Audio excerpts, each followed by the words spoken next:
Hey everybody, welcome back to Barbecue by Biggs. I'm Aaron and today we're talking pellet grills. Not just any pellet grills, but the ASMOKE Essential. This is a portable pellet grill that has some pretty slick features. It has touch screen, it has app control, it has a lot of stuff going on in it that I can't even talk about, but we're gonna dig in and figure it out. We're also gonna do a real world cook with some chicken thighs, and we're gonna see how those turn out. So if you wanna see what this is all about, come along with us. Stay tuned.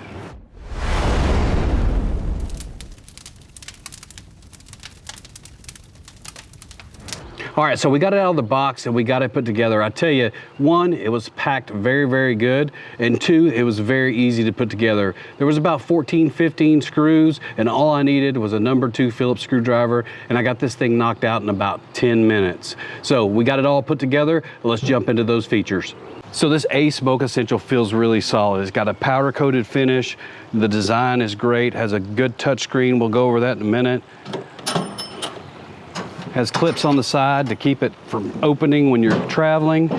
Has a removable pellet box. All you gotta do is pop it into place and then it just slides right on the side.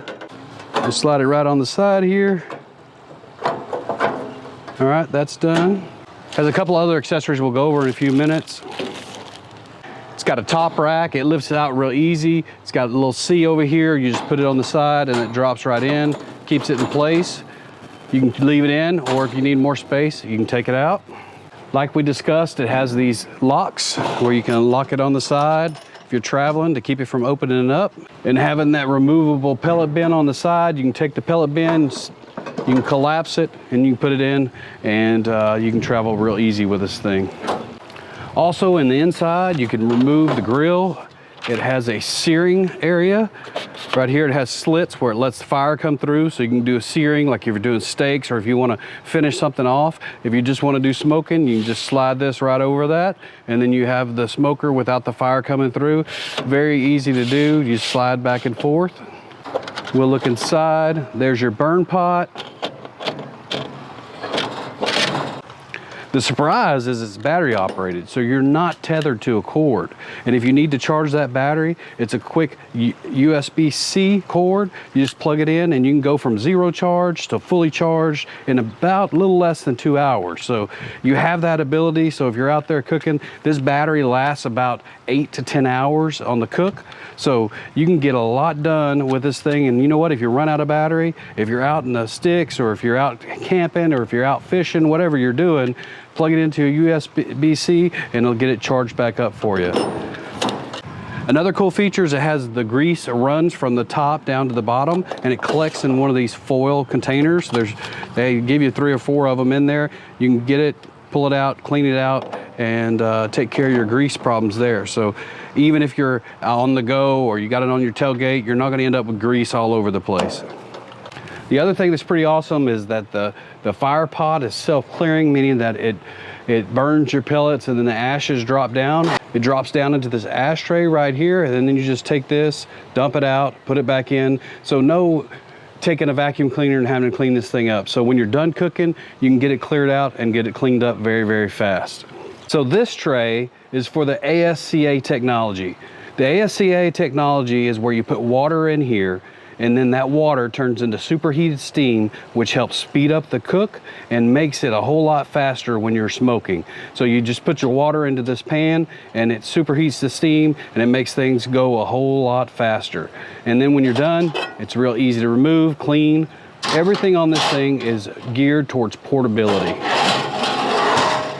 So talking about cooking area, this thing has 271 square inches with both of the racks in, which is pound per pound the largest portable cooking surface out there right now. So with it, you get both of the racks and you get the portability.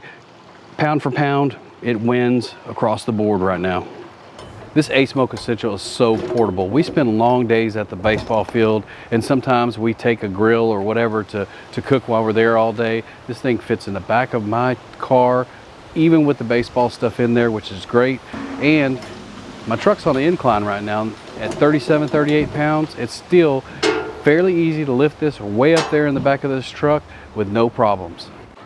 I also wanted to point out a detail that sometimes gets missed with these grill makers is they have a full gasket along the top of this, and it is a felt gasket, so it's going to hold up. So they did a good job of paying attention to that detail. Keeps smoke where it's supposed to go, and keeps things all tidy. They also sent us some of those ASMOKE pellets. Comes in a resealable bag. We're going to go ahead and load that hopper up.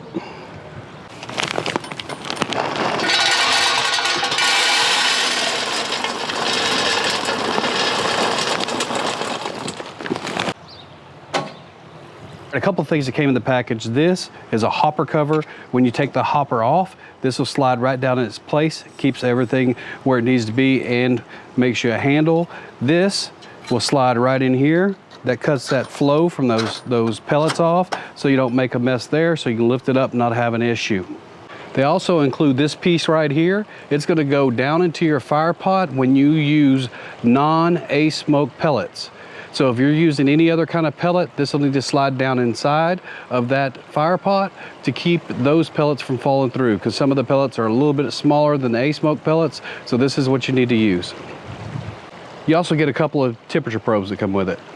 Also in the package is 2 little pieces of rubber. Those are to replace the edges over here if that wears out. Hopefully you can see this in the glare. We're going to get this thing started up. So we're just going to hit the touch screen. And it says rotate the knob on the right side to ignite. So we're going to rotate that knob. We're going to go to, let's start it off at 350 degrees for the burn off. You can hear it click on. You can hear the auger running. We have some pellets dropping in now. We'll come back when this thing ignites. While we're waiting for this thing to start up, I just want to show you the temperature probe for this grill is back here, and it's protected under this. You can take that off to clean it, but since it's protected from the elements and from all the grease and stuff, you shouldn't have to clean it that often. But if you're looking for it, that's where it's at. All right, we have ignition. We're gonna go ahead and put everything back together. We're gonna run this thing for 30 to 45 minutes at 375 degrees or so to make sure that it burns off all those oils, any residue that's left over. Go ahead and get that burn off done, and then we'll bring you back.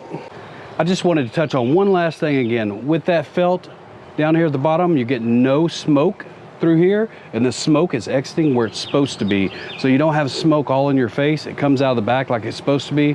Awesome feature. Good job, ASMOKE, for putting that gasket in. All right, that burn off is done. It ran for about 45 minutes and there wasn't much fluctuation, only about 5 degrees, just like they were telling us.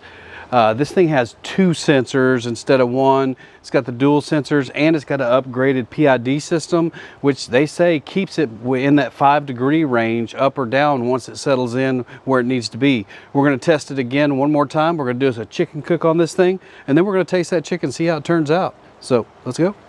All right, we're gonna get this ASMOKE Essential started for our chicken cook. All we need to do to ignite it is we're gonna turn this to the right, and we're gonna start this chicken out at 250 degrees. And then once you get your selection, you just click it.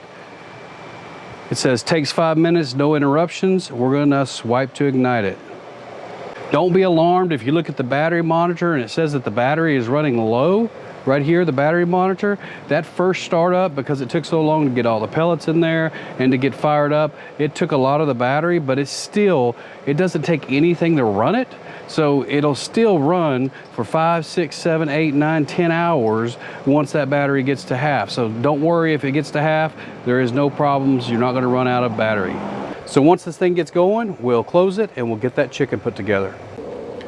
All right, the app is really easy. You just go in, go to grilling mode, and then you have a bunch of different ones that you can choose from. Roast and grill, main dish, barbecue, smoke, low temp grill, and then recipe, where that's your own customized menu. It also shows you at the bottom what your temps are of the pit. Right now it's 201 of 250, so it's coming up to temperature. So we're gonna go ahead and close the lid down. And then also, when you click into that roast and grill, you can say, okay, I want to do lamb chop, lamb shoulder, lamb loin. Oh, we're going to do pork. So let's click on pork. We're going to do a pork shoulder. We're going to do the pork shoulder. It shows 300 minutes. And ensure the probe tip is in the thickest part of the food. So we would put the probe in the food, hit next, set our temperature. So our temperature right now is on 250. I don't want to change that. and then we'd hit next, and then it would tell us the probe temp, and it would tell us the set to temp, and then it's going to tell us how complete it is for it to be cooking. So when that probe is in there, it's going to tell you when it's done. It'll alert you when it's done. There is all kinds of stuff, all kinds of details in here that you guys can do. It's very smart, and I tell you, it is definitely one of the smartest grills that I've worked with. But for those purists, you still have the screen. It has the same options on the screen that it has on the app. The only difference is to dial in the temperature, you're just going to move this to side. As you can see, it's moving. Done deal. It'll get to 250 degrees. No problem. Go through here. One thing I do want to point out is when you first do start using this, if you'll go to the grill info, it'll give you your software version. As soon as you start this thing up, before you ever do anything, make sure that this is up to date. So when you hook it to Wi-Fi, it's going to go look for that nearest up-to-date software. There's going to be a little box here that says update software. You'll need to do that before you do this. I did not do that, and I was having problems with it connecting to the app, but the app was newer than what the software in the system is. So as soon as I did that, no problems, everything connected, everything was great. So make sure you go in there and check, make sure it says up to date. And it needs to say up to date after it hooks to your Wi-Fi. All right, so we just got 4 simple bone-in chicken thighs. We're gonna go through here with our Podden boning knife and get this trimmed up. All you're looking for is that extra fat, that extra skin. Just get that cleaned up. So we'll go through here and get these cleaned up and ready to season. So now that we got them patted dry and we got them trimmed, we're gonna add a little bit of oil back to them. So just a tad bit of olive oil on each one of them, just to make sure that skin renders and gets crispy. So we'll rub that in there. Now that the oil's on, we'll get these flipped over. We're gonna season this side first. What we're using today is our own SPG Gold. If you haven't tried this, you need to give it a try. There will be a link in the description. This is some of the best SPG that I've ever had. We're just gonna put it on there liberally. And we'll do the same on this side. See the big old chunks of garlic, the big old chunks of pepper. That looks good. Now that we got it up to temp, we're gonna go ahead and get this chicken on. If you watch my channel a lot, I like to use these smoking/cooling racks, and this thing fits right on here. So I have these laid out for a reason. One on this end and the rest of them throughout the middle, so I can gauge where my hot spots are in this grill. One thing about a grill is if you're not familiar with cooking on it, you need to make sure you know where your hot spots are, because it can lead to disastrous results if you don't know where your hot spots are, if it cooks faster here, faster there, whatever the case may be. So we're gonna go ahead and use those 2 probes that they included. We're gonna put one on this end, one on that end, so we can monitor what's going on with this pit as we cook, and we can learn a little bit about how this pit cooks.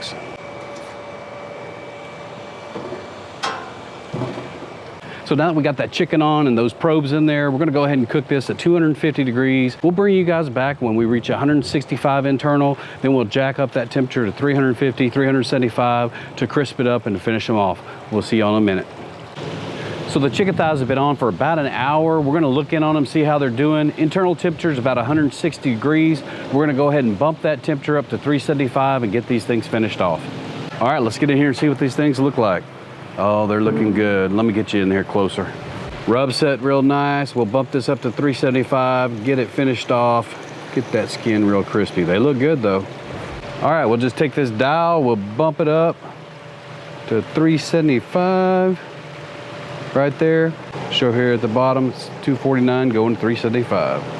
So we got that temperature bumped up to 375 degrees. We're gonna run them to the internal temperatures about 175, between 175 and 190. Seems to be real good on the chicken thighs, keeps them real juicy and tender. So we'll bring you back when these are ready. All right, so after about another 20 minutes, we reached that internal temperature. One side is 182 degrees, the other side is 185. So it's pretty evenly cooked across the board. Let's look at these chicken thighs and see how we did. All right, let's check in on them. Oh yeah, they're looking mighty fine. Let me bring you in for a closer look. Skin's looking good. You can still hear the juices dripping. I think we got a winner here. All right, so we're gonna get these pulled off. We're gonna get them on a plate. We're gonna get them tinted with foil. We'll let them cool for a little bit and we'll bring you back for a taste test. See you then. All right, that chicken is done. It's cooled off enough to get us a taste test. Let's see if we can see that. Look at that. Oh yeah, we're just gonna take us a big old bite right off the end. Here we go. The juice running out of that. So to wrap this thing up, I tell you, it is a great little machine. It did well for us. Make sure you update it like we talked about. After that, everything went really, really smoothly. It makes good product. And I tell you, we're gonna use it camping, we're gonna use it at the ball field, we're gonna use it all over the place. So whatever we talked about today, the links will be down in the description. And don't forget to subscribe to see more cooks. We'll see y'all next time.